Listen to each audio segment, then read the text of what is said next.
Hi అండి, నమస్తే. నేను ఈరోజు మీకు ఉలవలతో ఏ విధంగా కారపొడి చేయాలో చూపించాను కదా. నేను ముందు మీకు ఎటువంటిది చెప్పలేదు, ఇప్పుడు చెప్తున్నాను ప్రాసెస్ చూడండి. ముందుగా మనం ఉలవలు రెండు రకాలుగా ఉంటాయి, ఒకటి బ్లాక్ ఉంటుంది, ఒకటి బ్రౌన్ ఉంటుంది. సో నేను బ్లాక్ తీసుకున్నానండి. ఆ బ్లాక్ ఏవైతే ఉన్నాయో వాటిని ఐరన్ ప్యాన్ మీద లో ఫ్లేమ్లో వాటిని లైట్గా ఏమి వేయకూడదు, ఆయిల్ అలాంటివి ఏమి లేకుండా వాటిని వేడి చేసేసి లైట్గా మనం పట్టుకొని నోట్లో వేసుకుంటే అది కరకర అనే సౌండ్ వస్తుంది. కొంచెం మీకు గట్టిగా ఆ సౌండ్ వచ్చే వరకు లైట్గా అటు ఇటు కదుపుతూ దాన్ని వేయిస్తూ ఉండాలి. అదేవిధంగా నేను అందులోనే ఎర్ర కందిపప్పు ఉంటుంది కదా, ఎర్ర కందిపప్పు, నల్ల మినపప్పు, పొట్టు మినపప్పు ఏదైతే ఉందో అది కూడా వేసాను. వీటన్నిటిని కూడా మామూలుగా మీరు ఇంకా వేసుకోవాలంటే ఇంకా చాలా వేసుకోవచ్చు అండి. నేను ఎంతవరకు వేసాను వాటిలో. ఆ మూడు లైట్గా వేగుతున్నాయి అనగానే మనం చూసినప్పుడు తెలిసిపోతుంది మనకి.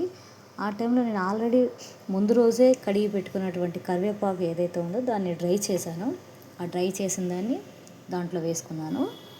చిన్నులపాయలు ఏవైతే ఈ విధంగా చిన్నులపాయ మనం అలా వేసేస్తే కొంచెం వాటి వాటర్ వల్ల ఇదవుతుంది కాబట్టి కొంచెం నేను అది బాగా అయిపోయినప్పుడు వేసాను. వరుసన ఇంకా ఒక్కొక్కటి ధనియాలు, జీలకర్ర మీరు అవన్నీ వేసాను. అదేవిధంగా మనం దింపుతున్నప్పుడు నేను మీకు ఒక ప్లేట్లో ట్రాన్స్ఫర్ చేశాను. ట్రాన్స్ఫర్ చేసే ముందు నువ్వులు వేసుకోవాలి అనుకుంటే అందులో నువ్వులు వేసేసుకొని, నువ్వులు ఎక్కువసేపు కూడా వేడి అవ్వక్కర్లేదు కాబట్టి మీరు అప్పుడు వేసేసుకొని జస్ట్ ఇలా కలిపేసేసి తీసేసి ప్లేట్లోకి పెట్టేసుకోవచ్చు. తర్వాత నేను ఎండుమిర్చి ఏదైతే ఉందో ఎండుమిర్చిని వేడి చేశాను. ఎండుమిర్చి కొంచెం చింతపండు లైట్గా రెండు వేసేసేసి అన్నిటిని కూడా ఆరబెట్టుకోవాలి. ఫ్యాన్ కింద ఆరబెట్టేస్తే 2 minutesలో ఆరిపోతాయండి. చల్లారిపోవాలి, కూల్ అయిపోగానే దాన్ని తీసి నేను మిక్సీ పట్టాను. మిక్సీ పట్టే ముందు నేను అందులో కొంచెం సాల్ట్ వేసాను. మీ టేస్ట్ తగ్గట్టుగా సాల్ట్ వేసుకోండి. మీకు ఉలవల గురించి ప్రయోజనాలు చాలా తెలుసు, ఒకసారి చూడండి. ఎవరు వాడాలో ఎవరు వాడకూడదో కూడా చెప్తారు.